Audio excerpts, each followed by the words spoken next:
My name is Kevin, and this is a video tutorial on how to make a good tutorial. Some proof that I know what I'm talking about before we start. I've taught Taekwondo for a couple of years. I've finished my instructor's induction course, so I know what it takes to teach somebody something. Alright, so today I have 5 key tips for you to remember that I hope will improve your tutorials and make your student better assured. So first tip, keep it simple. The simplest explanations are the best explanations. There's an old saying that says, if you can't explain it simply, you don't know the subject well enough. And I really live by that. Alright? So don't overload your student with information and don't detract. Alright? It's really easy to do because you have so much knowledge up here that you want to let your student know. But I would say keep it to the fundamentals before doing that. Alright? Once they've understood that, then you can slowly progress upwards. So, to stop yourself from detracting, the tip number 2 is to be prepared. Alright? If you have a lesson plan, even if it's just like little bullet points or little notes, at least it's something. Alright? It gives structure to the lesson. It makes you more confident. Confidence is very important when you're teaching somebody something. And it makes a student more assured. Alright? So be prepared. Have some sort of lesson plan, some sort of script, something to make them know that you have structure. Also, be prepared for any questions that they're going to throw at you. So make sure you know your subject well. And if they really throw a curveball, make sure you ensure them that you'll find out later on. Okay? So tip number 3 from lesson planning is pacing. So the lesson plan will help you pace your lessons. Alright? By pacing, I mean keeping the subject at one point at a time. Don't try and do 2 or more. Alright? It doesn't work. I've learned this. If you try and teach somebody something more, like more than one thing at a time, they won't remember it. And in fact, they'll forget everything in that lesson. So keep it to one point at a time. Ensure they understand that point by the time you get to your next lesson. Because there's no point building on something with a shaky foundation. Alright? So keep it to one point at a time per lesson. Tip number 4. The student's needs. Learn about your student. Alright? The best way to teach somebody something is to let them come to the conclusions themselves. You may know the answers already. You actually will know the answers already. So the challenge for you is to pose questions so they can reach those answers themselves. Once they understand it for themselves, once they reach those conclusions by themselves, they'll understand a lot better. It makes the whole process a lot easier. So I really stress that you make sure that they can understand it themselves, that they come to those conclusions, and it gives them a real good confidence boost.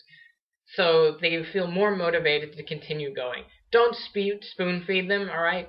Spoon feeding tends to cause very reliant students. They won't learn anything for themselves, and you just have to babysit them through the whole way, which is what you don't want to do. You want them to learn on their own. You want them to discover things on their own. You want them to show you things you've never seen before eventually. Alright? So it's a good thing if you let them come to the conclusions themselves. The other point about this is to learn about your students. Learn about what their needs are, what their desires are. Once you know that, you can cater your lesson towards your student so that they feel like you understand them. And it makes the whole process just a lot easier. Alright? So tip number 5. Be passionate, alright? You can know all these 4 tips, but if you're not passionate when you're teaching, the student won't be passionate, and the whole lesson will just be a flop. I mean, you really want to show your enthusiasm for the subject so that they really feel like you know what you're talking about. They really feel like you're engaged with the subject, and that they can be assured that you know what you're talking about and that your passion will eventually flow through them so they can start doing things on their own. Alright? And sometimes being passionate means making things interesting. Change the lesson plan sometimes. Don't go through the same steps over and over unless you need to be really methodical. But try and show them something ahead of the road. So what I tend to do for my students is I'll show them techniques way above their level, but I'll show them those things, but they'll have the essence of fundamentals that they learn down here. So it's actually a lot easier than they think it is, and it makes them feel really happy, and it shows them where they're going with this, and it really pushes them so they want to reach that level. All right, and it lets them know that they can reach that level even as they are now. All right, so that's in conclusion. So we come to the conclusion. Just to review the 5 points: keeping it simple, be prepared, pace your lessons, know your students' needs, and be passionate. All right. One thing I've learned along the way while teaching is that you learn along the way of teaching. All right. So all those curveball questions, all those things you learn about your students, all the things you're teaching, you have to know more about now because you're trying to teach it to someone. And you'll learn so much along the way while you're teaching. So don't think that learning stops when you're teaching. You're going to continue learning, and it's sometimes the best thing ever. All right. So that's the end of this video. This is for a university project, and I would really ask that you leave a comment in the comment section, either here or on the Facebook post or the Mahara profile.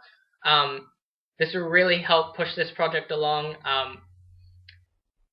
The more criticism, the more you're on your way, you're on the good track, or just even a like, it tells me where I'm going. Yeah, so I really ask that you leave a comment, please, something critiquable, and so that I can improve on this video. Thank you, and have a nice day.